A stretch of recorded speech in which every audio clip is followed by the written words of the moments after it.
उत्तर प्रदेश में कल पीईटी की परीक्षा होनी है। 2 दिन 4 पालियों में परीक्षा होनी है। उत्तर प्रदेश अधीनस्थ सेवा चयन आयोग इस परीक्षा को आयोजित कर रहा है।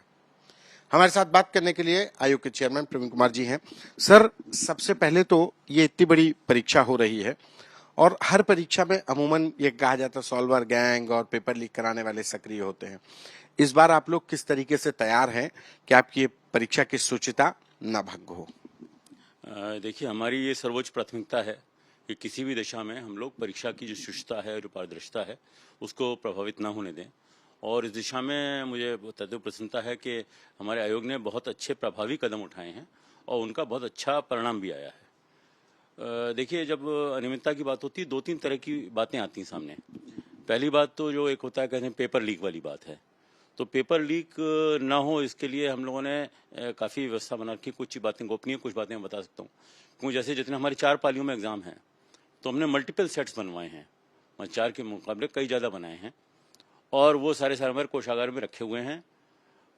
और कोषागार से जो एग्ज़ाम से कुछ घंटे पहले ही हम लोग डिसाइड करते हैं रैंडमली कि किस पाली में किस तारीख को कौन सा क्वेश्चन पेपर इस्तेमाल होगा।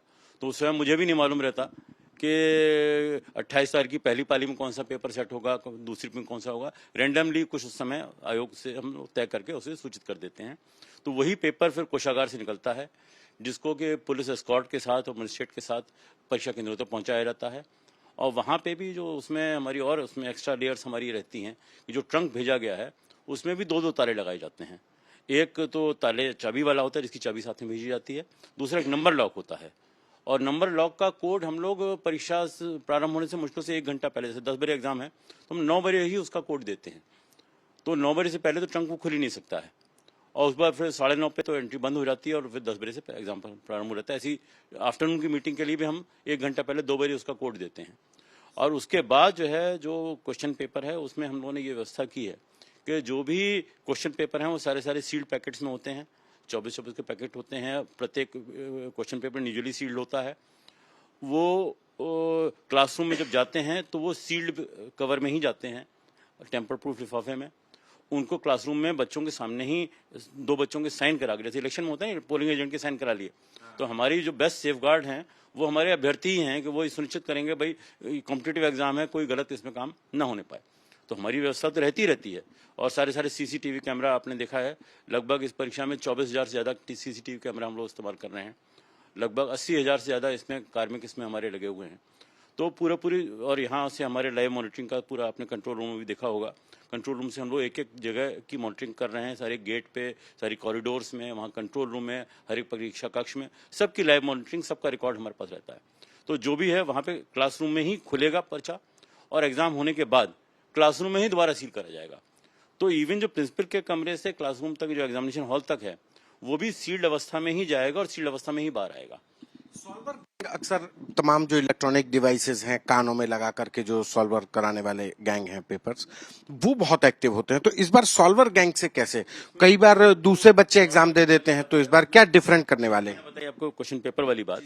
इसमें 2 बातें और बताना मैं चाहूँगा कि एक तो ये है कि जो क्वेश्चन पेपर तो हम लोग रेंडमली सेलेक्ट करते ही करते हैं, फिर हर क्वेश्चन पेपर की मल्टीपल सीरीज होती हैं। वो मुझे भी नहीं मालूम कि किस क्वेश्चन पेपर की किसी की 17 सीरीज हैं, 14 सीरीज हैं और उनका सीरीज का नंबर भी उस पर सीरीज नंबर नहीं पड़ा होता है। सीरीज नंबर कोडिफाइड करके क्वेश्चन पेपर के क्रमांक में ही एम्बेडेड होता है। तो न तो जो बच्चा, जो अभ्यर्थी जो एग्जाम दे रहा है, उसको ये मालूम होगा कि मैं किस सीरीज का एग्जाम दे रहा हूँ, का क्वेश्चन पेपर सॉल्व कर रहा हूँ। और मान लीजिए अगर किसी तरह कहीं पे कुछ मिलीभगत हुई, कहीं सॉल्वर गैंग कुछ मिलीभगत करके या किसी तरह कोई हमारा कहीं सेंटर कंप्रोमाइज हो गया और कोई क्वेश्चन पेपर बाहर चला भी गया और सॉल्वर गैंग के हाथ में क्वेश्चन पेपर भी आ गया, तो भी क्वेश्चन उसको भी ये नहीं मालूम होगा कि मैं कौन सी सीरीज सॉल्व कर रहा हूँ, क्योंकि सारे क्वेश्चन जो हैं वो सारे रेंडमाइज्ड हैं। वही क्वेश्चन किसी एक सीरीज में क्वेश्चन नंबर 1 होगा तो दूसरी में 7 होगा, तो किसी में 63 होगा, तो किसी में 81 होगा। और उसमें न केवल क्वेश्चंस रेंडमाइज हैं, क्वेश्चन में सही आंसर का जो ऑप्शन है वो भी रेंडमाइज है। तो जो पर्ची आने जाने की बात है या कोई बाहर से पूछ भी रहा है तो पूछ के भी उसे मालूम ही नहीं हुआ कि किस क्वेश्चन नंबर 13 जो उसके हाथ में है और मान लीजिए सॉल्वर के पास भी है, तो वो पता नहीं लगा सकता कि किस क्वेश्चन का क्या आंसर है।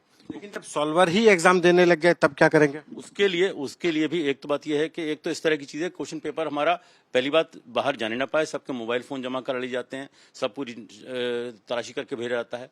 लेकिन फिर भी अगर जो आपने दूसरी बात करी, तो पहली बात तो यह है कि हमारा क्वेश्चन पेपर लीक ना हो, किसी को बाहर न जाने पाए, उसके लिए पूरी व्यवस्था की गई है।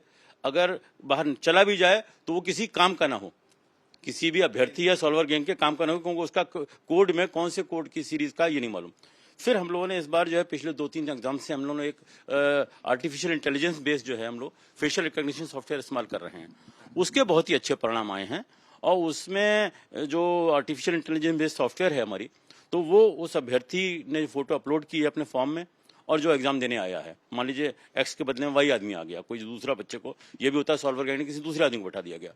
तो पिछली बार आपको मालूम होगा जो हमारी ग्राम विकास अधिकारी की परीक्षा थी, उसने पहली बार हम लोगों ने इसको एक्सपेरिमेंट किया था और बहुत ही अच्छे परिणाम आए। 280 से ज्यादा अभ्यर्थी पकड़े गए थे जो सॉल्वर एक के बदले में दूसरा आदमी एग्जाम दे रहा था, और उसमें उसका रिजल्ट लगभग 100% हमारा सही होता है, क्योंकि फेशियल रिकॉग्निशन सॉफ्टवेयर बहुत ही हाईली सोफिस्टिकेटेड टेक्नोलॉजी है। उसमें हम लोग पकड़ लेते हैं और उसका पकड़ने के बाद उसका जो क्रॉस वेरिफिकेशन होता है, सस्पेक्ट हम पहले ही कर लेते हैं, उसके बाद उसका जो केवाईसी का डाटा है, उसका आधार वाला डाटा है, उससे उसकी क्रॉस चेकिंग करके कंफर्म हो जाता है। तो उन सब मामलों में FIR हुई है। तो मैं इसमें बच्चों को आगाह भी करना चाहूंगा, गलती से भी इस तरह की गड़बड़ी करने की सोचे भी नहीं, क्योंकि हम शर्तिया पकड़ लेंगे उसको। अगर कोई सॉल्वर आया है तो वो बच के नहीं आ सकता, शर्तिया पकड़ा जाएगा और शर्तिया FIR होगी।